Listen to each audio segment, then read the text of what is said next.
તો સંસદમાં આ પ્રકારનો સંગ્રામ કેટલો યોગ્ય અને હવે શું કરી શકાશે આ સત્ર ચલાવવું હશે તો વધુ વાત કરવા જોડાશે રાજકીય નિષ્ણાત એવા શિરીષભાઈ કાશીકર સાથે કોંગ્રેસના નેતા જોડાશે નિશિતભાઈ વ્યાસ। આપ બંનેનું સ્વાગત ટીવી 9 માં। શિરીષભાઈ, સૌથી પહેલા આપને પૂછવા માંગીશ કે જે રીતે પક્ષ અને વિપક્ષ બંને આમને સામને થઈ ગયા છે, મૂળ જે કલાકો છે, કામના કલાકોનો વ્યય થઈ રહ્યો છે। આપની વાત અને ચિંતા બિલકુલ વ્યાજબી છે જી। અંતે તો સંસદ છે એ જ સર્વોપરી છે ને એક એવું ગૃહ છે, એક એવું સ્થળ છે કે જ્યાં આપણા દેશના તમામ ચૂંટાયેલા પ્રતિનિધિઓ જાય છે, દેશની સુખાકારીની, પ્રજાના હિતની ચર્ચાઓ કરે છે અને એના આધારે આપણે કાયદાઓ એ લોકો ઘડે છે, આપણે એવું માનીએ છીએ। પણ છેલ્લા કેટલાક વર્ષથી જે રીતે રાજનીતિ સંસદના ગૃહોમાં, બંને ગૃહોમાં, લોકસભામાં અને રાજ્યસભામાં જે રીતે પહેલા યુપીની સરકાર હતી ત્યારે એનડીએ વિપક્ષ તરીકે અને અત્યારે એનડીએની સરકાર છે તો યુપીએ વિપક્ષ તરીકે જે પ્રકારની આક્રમક રણનીતિ સંસદના ગૃહોની અંદર અપનાવી અને બહિષ્કાર કરવો કે બહાર નીકળી જવું, હોબાળો મચાવવો, વેલમાં ઘસી આ બધી પ્રકારના જે આક્રમક રણનીતિઓ અપનાવાઈ રહી છે એને કારણે મૂળ મુદ્દા જે છે જેના ઉપર ચર્ચાઓ થવી જોઈએ, જે બિલો પસાર થવાના છે, બહુ મહત્વના બિલો પસાર થવાના છે, એ બિલો પસાર ન થાય એવી પરિસ્થિતિઓ ઊભી થવા દેવી, ક્યાંક એના માટે સરકાર જે છે એનું પોતાનું વલણ પણ જવાબદાર છે અને ક્યાંક સાથે સાથે જે કોંગ્રેસ છે કે યુપીએના જે ગઠબંધન છે એની એક આક્રમક રણનીતિ આ બંને જવાબદાર છે અને એના કારણે ચોક્કસપણે દેશની તિજોરીને બહુ મોટા પાયે ચોક્કસપણે આર્થિક નુકસાન થઈ જ રહ્યું છે, કારણ કે આની ગણતરી માત્ર રૂપિયા પૈસામાં નહીં થઈ શકે। પણ અંતે તો રાજનીતિ છે એટલે સરકાર સરકારની રીતે પોતાની રણનીતિ બનાવીને ચાલે છે અને વિપક્ષ જે છે એ પોતાનું એક ફરજ નિશ્ચિત લાગે છે કે વિપક્ષને મુદ્દા માંડ મળ્યા છે અને હવે એને હાથમાંથી જવા દેવા એ કોંગ્રેસ માટે તો પોસાય તેવું છે જ નહીં। 365 દિવસ માંડ આ સરકારે પૂરા કર્યા છે। 365 દિવસમાં આ સરકારના નેતા અને ભારતના પ્રધાનમંત્રી દેશ કરતા વિદેશમાં વધારે રહ્યા છે। એને અહીંની પ્રજાની ચિંતા નથી, પ્રજા રામ ભરોસે મૂકી દીધી છે। મને સમજ નથી પડતી આ કઈ રીતે દેશ અને એની પાર્ટી ચલાવવા માંગે છે। એક જગ્યાએ ભાષણમાં પ્રધાનમંત્રીના ખ્વાબો જોઈને આગળ વધતા વ્યક્તિ જ્યારે એમ કહે છે કે તમારા ખાતામાં 15 લાખ રૂપિયા જમા થશે અને એ પ્રધાનમંત્રી બન્યા પછી એ જ પાર્ટીના રાષ્ટ્રીય અધ્યક્ષ એવું કે આ તો ખાલી જુમલા હતા। પણ સંસદની કાર્યવાહી આગળ આપણે વધીએ। મારી ચિરાગભાઈ, આજે સાંસદની જે પાર્લામેન્ટની જે પરિસ્થિતિનું નિર્માણ થયું એના માટે જવાબદાર કોણ? જ્યારે આટલો મોટો કાંડ ત્યાં સર્જાયો, ચાહે વ્યાપમ હોય, ચાહે લલિત ગેટ હોય, ચાહે શિવરાજજીનું ચૌહાણજીનું હોય કે ભાઈ ત્યાંથી ચોખા કૌભાંડ હોય, એ જે કોઈ બી કૌભાંડ થયા ત્યારે પ્રધાનમંત્રી જે કાયમ બોલ બચ્ચન તરીકે પ્રખ્યાત રહ્યા છે એ ઓબામાને ને પુટિનને પણ સલાહ આપે એ કક્ષાનું એ જ્ઞાન ધરાવે છે અને બહોળો એમનો શબ્દકોશ છે કે ગમે તેને એ સલાહ આપી શકે છે। એ વ્યક્તિ મૌન બાબા થઈને કેમ મૌનાસન કરી રહ્યા છે એ પ્રશ્ન છે। આજે તમે ભ્રષ્ટાચાર બી કરો અને ભ્રષ્ટાચાર કર્યા પછી વાત પૂરી કરવા દો। ભ્રષ્ટાચાર કર્યા પછી જ્યારે એમાં પકડાય તો જેમ આસારામમાં સાક્ષીઓને મારી નાખવામાં આવે છે, આસારામમાં પુરાવો જેની પાસે હોય એને મારી નાખવામાં આવે છે, એમ વ્યાપારમાં જેણે પણ આ ખુલ્લું કરવા પ્રયત્ન કર્યો અને પત્રકારને પણ મારી નાખવામાં આવે છે। અને આજે એના મુખ્ય આજે અમે એમ નથી કહેતા કે કોંગ્રેસમાં ઘટના નહીં થઈ હોય, કોંગ્રેસમાં આવા કૌભાંડો નથી થયા, એ માણસ કોર્ટમાંથી નિર્દોષ છૂટ્યા હશે પણ પહેલે દિવસે તો અમારી રાષ્ટ્રીય અધ્યક્ષાએ એમનું રાજીનામું માગી લીધેલું છે, ચાહે બંસલ હોય કે ચાહે કોઈ પણ હોય, એનું રાજીનામું માગ્યું। અમને રાજીનામું માગતા કેમ તકલીફ પડે છે? ચોમાસુ સત્રમાં જે રીતે કોંગ્રેસનું વલણ છે લાગી રહ્યું છે કે વસુંધરા રાજે, સુષ્મા સ્વરાજ અને શિવરાજસિંહ ચૌહાણ આ ત્રણની ત્રિપુટી જે છે એ ક્યાંક ને ક્યાંક મોદી સરકારને મુશ્કેલમાં મૂકશે। આ વિશે વાત કરતા રહીશું પણ તે પહેલા સમય છે એક બ્રેકનો।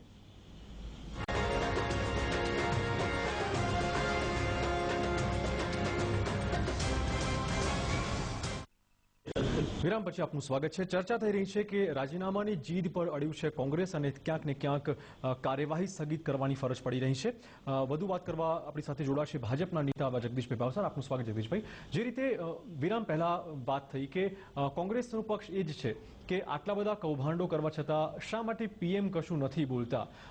લોજિકલ શું લાગે છે આપને કે કાર્યવાહી કેમ નથી થઈ રહી?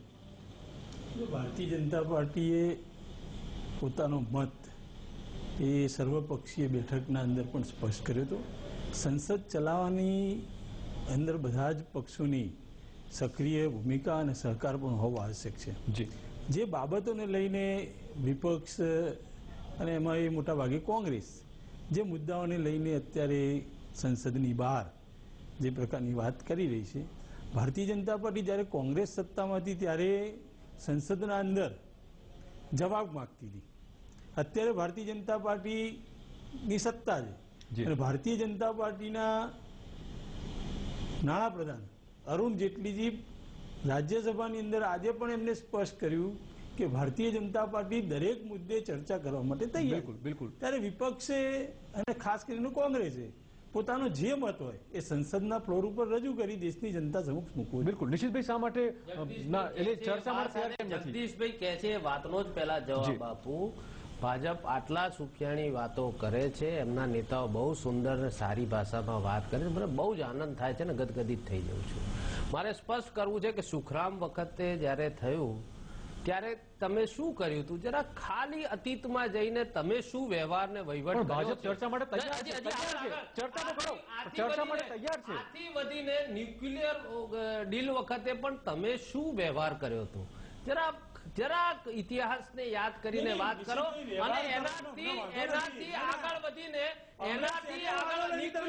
જ્યારે આ દેશના માટે આવશ્યક હતું એ ન્યુક્લિયર ડીલ વખતે ભાજપનો રોલ શું હતો અને એની સામે આજે જ્યારે પરિસ્થિતિનું નિર્માણ થયું છે કે જેમાં ભ્રષ્ટાચારીઓને છાવરવામાં આવે છે અને એ ભ્રષ્ટાચારીઓને છાવરવામાં આવે છે કે જેમાં એમના સાહેબના હાથ કાળા થયેલા છે. આ સ્પષ્ટ વાત છે કે એમના સાહેબના હાથ કાળા થયેલા છે, એટલા માટે અમને છાવરવામાં આવે છે.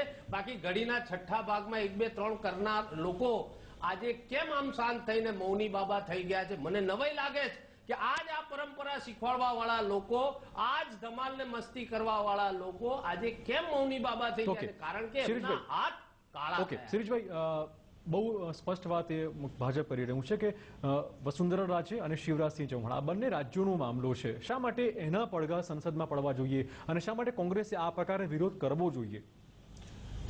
બેસિકલી કોંગ્રેસની આ બહુ ક્લિયર પોલિટિકલ સ્ટ્રેટેજી છે કે એ કોઈને કોઈ પ્રકારે પ્રકારે કોઈ પણ મુદ્દો હાથમાં આવે કે જેના કારણે એ વડાપ્રધાનને ભીડવી શકે એવા તમામ મુદ્દાઓને લઈ અને એને કોઈ પણ રીતે, પછી એ સંસદમાં હોય કે બીજી કોઈ પણ સ્થળે, એને લઈને બિલકુલ જે છે એક અવાજ ઉભો કરવો એનું બિલકુલ ક્લિયર ગોલ છે. આજે પણ આપણે જોયું કે મધ્યપ્રદેશ વિધાનસભામાં પણ અનિશ્ચિત કાળ સુધી એને સ્થગિત કરવામાં કારણ કે કોંગ્રેસે ત્યાં ખૂબ હંગામો કર્યો, કારણ કે એ વિધાનસભાનો જ મામલો છે, એટલે બિલકુલ યોગ્ય વાત હતી.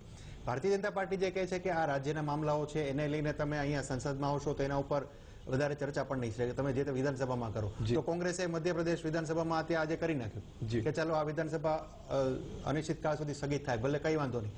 આ કોંગ્રેસની બિલકુલ આક્રમક રણનીતિ છે અને આક્રમક રણનીતિ પાછળનો સૌથી નજીકનો ગોલ જે છે એ બિહાર વિધાનસભાની ચૂંટણી છે. બિલકુલ આવતા મહિના સુધીમાં હું માનું છું કે ચૂંટણીની તારીખો ડિક્લેર થઈ જવી જોઈએ.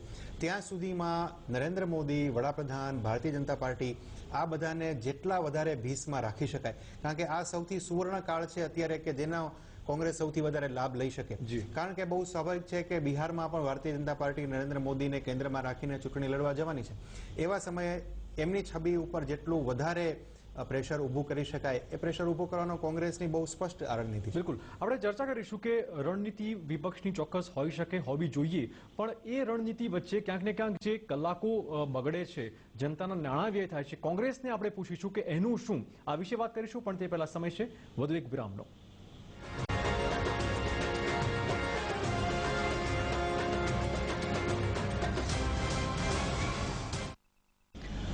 વિરામ પછી આપનું પુનઃ સ્વાગત છે. સંસદની કાર્યવાહીનો બીજો દિવસ પણ બરબાદ થઈ ગયું છે. નિશિતભાઈ, આખું સત્ર લગભગ કોંગ્રેસ આ રીતે જ અવરોધ કરશે એવું લાગે છે જો માંગ નહીં સંતોષાય તો? શિરીષભાઈએ વાત કરી કે કોંગ્રેસ કેન્દ્રની સરકારને ભીસમાં લેવા માંગે છે. આપ એમ કહો છો કે સમય વ્યય થાય છે. જી, હું એ વાત કરવા માંગુ છું કે દેશની પ્રજા જાણવા માંગે છે કે હથેળીમાં ચાંદ અને દિવસમાં તારા બતાવવાવાળા આ ફેકુ સાયકોલોજી પર ચાલતા સરકારને જે એમણે ભ્રષ્ટાચાર કર્યો છે, ખરબો રૂપિયાનો ભ્રષ્ટાચાર, અને ભ્રષ્ટાચારથી ઉપર આગળ વધીને એમને ઇનોવેટિવ સ્ટાઇલ દ્વારા સાક્ષીઓને મારી નાખવાનો, એ સત્ય પર પ્રકાશ ફેંકવાવાળાને પતાઈ દેવાની જે એમને ન્યૂ મોડ ઓફ ઓપરેટિવ ચાલુ કર્યું છે, એ આ દેશની પ્રજાને સમજ આપવા માટે, જાણકારી આપવા માટે અને આમને આવું કરતા રોકવા માટે કોંગ્રેસની આ પવિત્ર ફરજ છે વિરોધ પક્ષ તરીકે, અને એની ફરજ બજાવી રહ્યો છે. એ કોઈને ભીસમાં લેવા માટે નહીં, પણ પડદા ફાશ કરવા માટે, હકીકતો લોકોની સામે લાવવા માટે આ પ્રયત્ન કરી રહ્યો છે, અને આ એની ફરજનો ભાગ છે ને એને કરવું જોઈએ. એવું હું દ્રઢપણે માનું. પક્ષ તરીકે હવે ભાજપ આખા મામલાને ઠંડો કેવી રીતે પડશે, કેમ કે કામ ચાલવા દેવું પડશે સંસદના સત્રનું? જો ભારતીય જનતા પાર્ટી બહુ સ્પષ્ટ સ્ટ્રેટેજી સાથે આખી સંસદની કાર્યવાહી ચલાવવાના પ્રયત્નમાં છે. જી, મેં અગાઉ પણ કીધું કે પ્રધાનમંત્રીએ પોતે પણ સર્વપક્ષીય બેઠકના અંદર એ વાત મૂકી હતી. મિત્ર નિશિતભાઈ જે છે એ પોતાનું રોલ અહીંયા પણ રજૂ કરે અને દિલ્હીના અંદર એમની પાર્ટી પણ રજૂ કરે. સ્વાભાવિક શિરીષભાઈએ કીધું કે ભાઈ ભારતીય જનતા પાર્ટી બિહારની ચૂંટણી, ઉત્તર પ્રદેશની ચૂંટણી, આ બધી બાબતોને ધ્યાનમાં રાખી રોલ કરે. પરંતુ ભારતીય જનતા પાર્ટી બહુ સ્પષ્ટ છે કે તમારે જે પણ બાબત રજૂ કરવી હોય એ સંસદના ફ્લોર ઉપર આવી દેશની જનતાને તમારા પાસે જે પણ માહિતી હોય એ માહિતીથી અવગત કરવી જોઈએ. આ પ્રકારના વિરોધ કરવાથી કે આ પ્રકારની રજૂઆત માન્ય જેટલીજીએ આખી કલમો ટાંકીને કીધું, અને આપે પણ ઉલ્લેખ કર્યો કે જે રાજ્યનું પરવી છે, રાજ્યની અંદર અહીંયા તમારે મુદ્દો નો ડાઉટ કે રાજ્યમાં પણ આવી કોઈ ઘટના ઘટી હોય સંસદના ફ્લોર ઉપર રજૂ કરી છે. પરંતુ ભારતીય જનતા પાર્ટી ઓપન છે.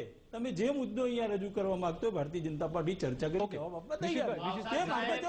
સાહેબ, આપની સરકારના પ્રધાનમંત્રીનો પીએમઓ ઓફિસ અને તમારા સંગઠનના મુરબ્બીઓના વહીવટદારો કોણ ક્યાં ફોન કરે છે, કોણ ક્યાં મળે છે, જો આટલી સહજતાથી ધ્યાન રાખતા હોય તો આટલા મોટા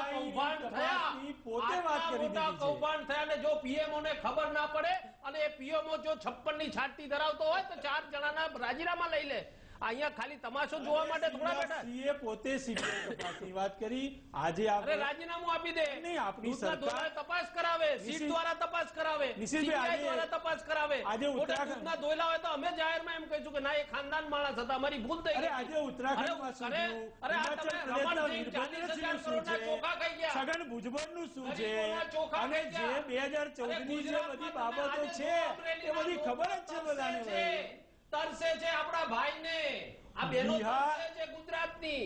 ગાંધીનગર પાટનગરમાં 12 મહિનામાં 365 દિવસમાં વીકલી 2 અછોડા ખેંચાયા છે. આજ આક્ષેપ પ્રત્યાક્ષેપોની વચ્ચે કામકાજ તમે એનું ધ્યાન રાખો અને એમને કહો 56 ની છાતીવાળાને રાજીનામું આપી દે. શિરીષભાઈ, લાગે છે કે સત્ર હવે આ રીતે ચાલશે, દેશના કોઈ કામો નહીં થઈ શકે, માત્ર આક્ષેપ પ્રત્યાક્ષેપ થશે?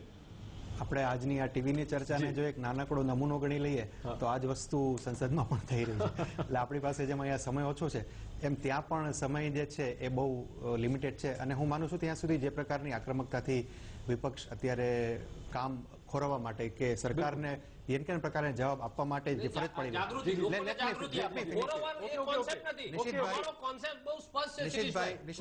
રહી, હું વિશ્લેષણ કરી રહ્યો છું એ જે પ્રકારે એનું કામ કરી રહ્યો છે. સામે ભારતીય જનતા પાર્ટી એનડીએની સરકાર જે છે એ પણ બહુ સ્પષ્ટપણે જે કાંઈ એના સંસદના નિયમો છે એને પકડીને કહી રહી છે કે ભાઈ અમે ચર્ચા કરવા તૈયાર છીએ. હવે સત્ય આ બંનેની વચ્ચે ક્યાંક છે અને એ સત્ય વહેલા મોડું બહાર આવવું જોઈએ. બંને પક્ષે પહેલ થવી જોઈએ, કારણ કે માત્ર ને માત્ર કોઈ એક ડેડલોક ઉભો થઈ જવાથી પરિસ્થિતિઓ જે છે હંમેશા બગડી શકે છે. એટલે હું માનું છું કે આવનારા દિવસોમાં આનું ક્યાંક ને ક્યાંક કોઈ પોલિટિકલ સોલ્યુશન જરૂર મળશે. બિલકુલ. તો લાગે છે કે જે રીતે અત્યારે સંસદની કાર્યવાહી ચાલી રહી છે, કોંગ્રેસ પોતાની જીત પર અડગ છે, બીજી બાજુ ભાજપ પણ અપેક્ષા રાખી રહ્યું છે કે ક્યાંક ને ક્યાંક સંસદનું કામ ચોક્કસ થાય, પોતે પણ આન્સરેબલ છે લોકોને, એવું કોંગ્રેસ તેને અહેસાસ ચોક્કસ કરાવી રહ્યું છે. પરંતુ ભય સ્થાન એ વાતનું છે કે આ આક્ષેપ પ્રત્યાક્ષેપ વચ્ચે ક્યાંક ને ક્યાંક સંસદની જે કાર્યવાહી છે તે ન અવરોધાય વધુ દિવસ માટે. શિરીષભાઈ આપનો, નિશિતભાઈ આપનો અને જગદીશભાઈ આપનો આભાર આ ચર્ચામાં જોડવા બદલ. તો અમારી વિશેષ રજૂઆતમાં ત્યારે આટલું જ. વધુ સમાચાર માટે આપ જોતા રહો TV9 ગુજરાતી. રજા આપશો. નમસ્કાર.